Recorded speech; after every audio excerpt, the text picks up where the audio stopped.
Hello and welcome back to another World of Warcraft Warlords of Draenor video. This time we're going to be talking about active mana regeneration, and this is a new thing that they basically just threw into the alpha patch notes as of last night. And I actually think this is really interesting, and it's going to change up hero gameplay quite a bit, but I think in a very interesting manner.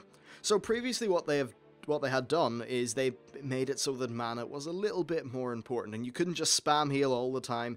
Basically, they wanted to put decision-making back into healing a little bit more than it is now, because the current system is very spammy, and that's just the way gear is scaled.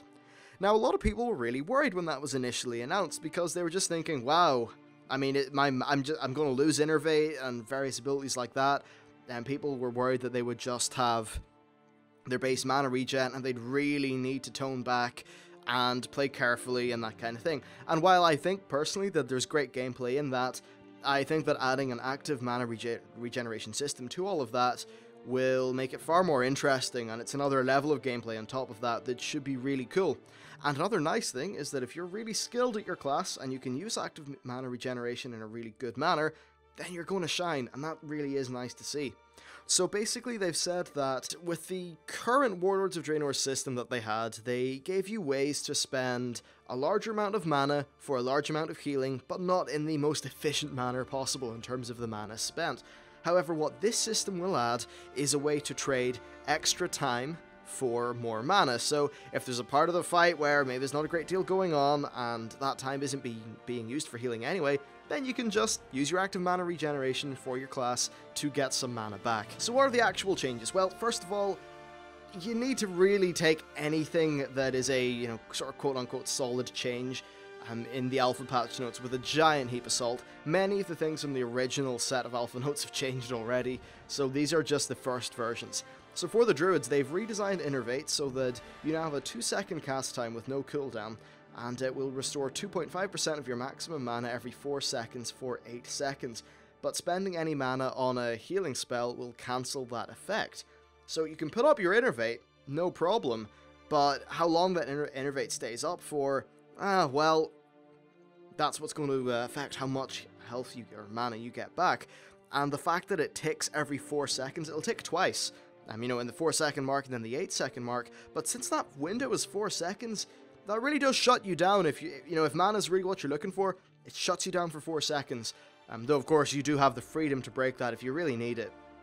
So that's the sort of thing where someone who's really good at planning will be able to use it right, but if you make a mistake and cast Innervate in the wrong time, well, there's not much of a loss there because you can just do a healing spell which will cancel your Innervate. So it's nice and flexible, but allows people who are really good to play a little bit better. So I think that's pretty damn good. Next, for the monks, your Crackling Jade Lightning has had its channel duration reduced to 4 seconds, and then Stance of the Wise Serpent will also cause Crackling Jade Lightning to cost no mana and restore 2% of your monk's maximum mana if the ability is channeled for its full duration. Now, I'm not a big expert in monks, I've got to say. My current one's level 30, but from what I can understand, this is in effect very similar to the druid change. They've got that 4-second window, you can't interrupt it, and it'll get you mana back. But yeah, you know what? It's pretty good. Pretty good. Then next for the paladins, they've redesigned Divine Police so that it will be an instant cast with no cooldown that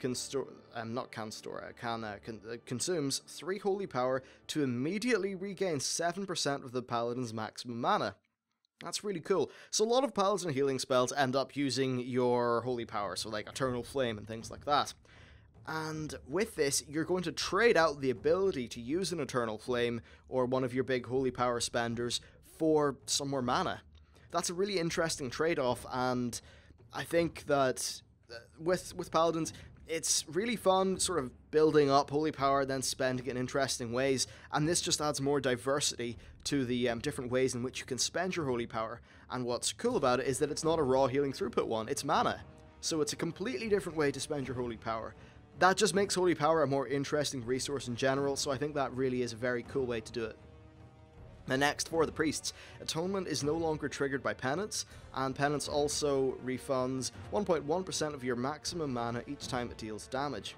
And then your Chastised Chakra will, in addition to its existing effects, also cause Smite and Holy Fire to restore 0.75% of your priest's maximum mana each time they are cast, instead of costing mana.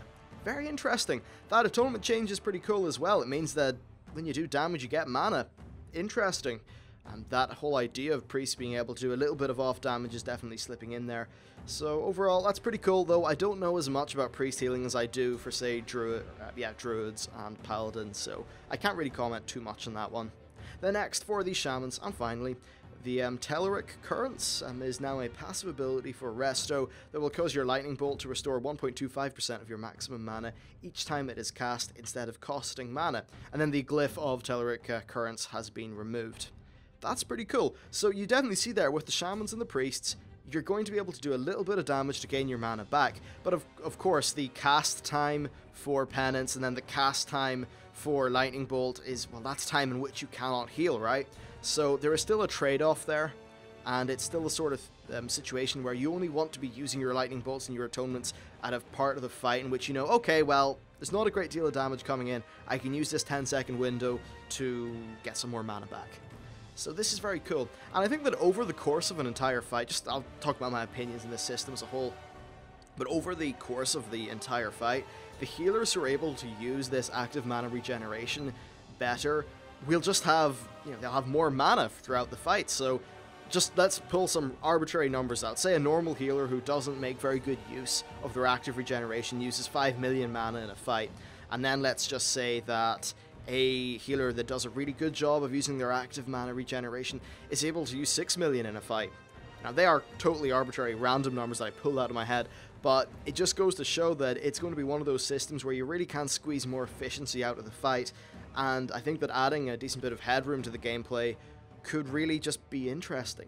Now, one little concern is, like, how is this going to scale with gear, because as time goes on, mana regeneration is going to increase, and yeah, maybe in combination with active mana regeneration, mana regen will get to the point where you have the Siege of Orgrimmar style healing predicament, but to a lesser degree. So that's one thing that I have to watch out, because this active mana regen thing seems nearly like a new development. I'm sure, though, that what will happen is this will be balanced with all the other spells, so that healing spells are still going to have far more of a decision behind them than they currently do. There's going to be less smart heals. Your AoE heals will be less efficient unless, I think it's 3+ targets. So if you're healing 2 targets, you won't be using your single targets on them. Just various things like that. I think healing's going to be a lot more interesting, and active mana regeneration mechanics definitely add to the decision-making sort of repertoire that healers will have. Overall, pretty damn cool, though I am not a main healer, so if you are a healer, what do you think about these abilities specifically? Do you think this is better than just having a weak version of your current mana regen abilities and sort of the previous system as of the first iteration of the patch notes? Or do you think this active mana regeneration system is better? Do you think this will be fun gameplay? I'd really like to know, because hell, like I'll be probably gearing up a healer for Warlords anyway. Ideally, I want to be able to play every single class in spec, but it might take a while to get to that stage. Anyway, a little bit of interesting information, just wanted to bounce it off the lot of yous and see what everyone thought. So that's it for the video, thank you for watching, and I will see you next time.